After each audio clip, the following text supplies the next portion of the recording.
Cette réunion visait à informer les hommes de médias et les organisations de la société civile sur le parrainage citoyen et le mode opératoire de la collecte manuelle et électronique.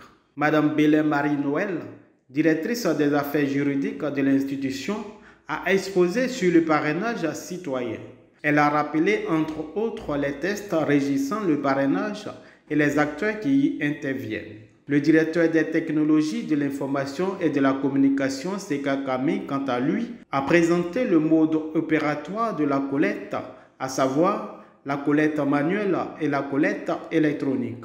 La question du parrainage citoyen étant une question d'intérêt général, plusieurs organisations de la société civile et hommes de médias ont effectué le déplacement. Mais la phase des échanges va les laisser sur leur faim.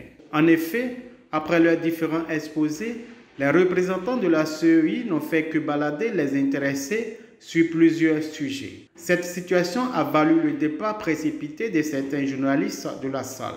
Par exemple, les questions concernant le calendrier électoral, le double parrainage, le caractère sélectif et discriminatoire de la collecte électronique ne trouveront pas de réponse concrète. Sur cette question d'appel d'offres, nous n'allons pas répondre. Ce n'est pas le propos de cette réunion d'information et d'échange. Nous avons un chronogramme bien déterminé, nous avons le calendrier. Et la prochaine fois, je crois que nous allons aviser les voies plus autorisées pour que ça puisse être diffusé si c'est possible. Sincèrement, ici, en l'état des choses, où nous sommes venus parler du mode opératoire du parrainage, des qualités des personnes qui ont demandé le parrainage, ou toute autre question qui ne rentre pas dans ce cadre-là, ne sont pas à discuter ici. Les participants retournent malheureusement chez eux avec des sentiments mitigés. Nous sommes satisfaits en termes d'information, mais ce qui a ajouté, c'est qu'on nous dit que c'est une science d'information et d'échange. Et là, nous sommes tout à fait dessus parce que il n'a pas été véritablement un échange. Ce sont des informations qu'on nous a distribuées, des informations qui visiblement ne pouvaient pas être discutées, puisque chaque fois on nous ramenait soit au cours électoral, soit au Conseil constitutionnel. Donc là, nous sommes un peu dessus. Par exemple, quand vous prenez la question du parrainage lui-même, le doux parrainage, là, il y a un petit souci de compréhension.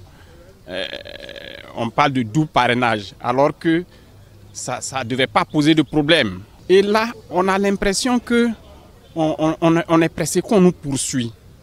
Pourtant, les réalités sont là aujourd'hui. Les réalités sont là aujourd'hui en Côte d'Ivoire. Je vais vous prendre une petite image.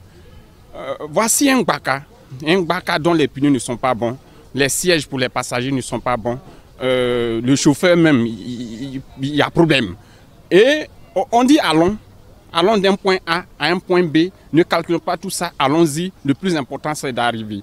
Vous voyez l'image que je donne, c'est extrêmement grave ce que nous sommes en train de vivre en Côte d'Ivoire. Et on a l'impression que tout le monde le sait et tout le monde observe jusqu'à ce qu'on cogne tous le mur. Ce n'est pas bon. La présentation a été faite par des facilitateurs au niveau technique et au niveau juridique, mais je pense qu'il y a eu certaines questions qui n'ont pas été répondues et même ça entraînait la sortie de certaines préoccupations.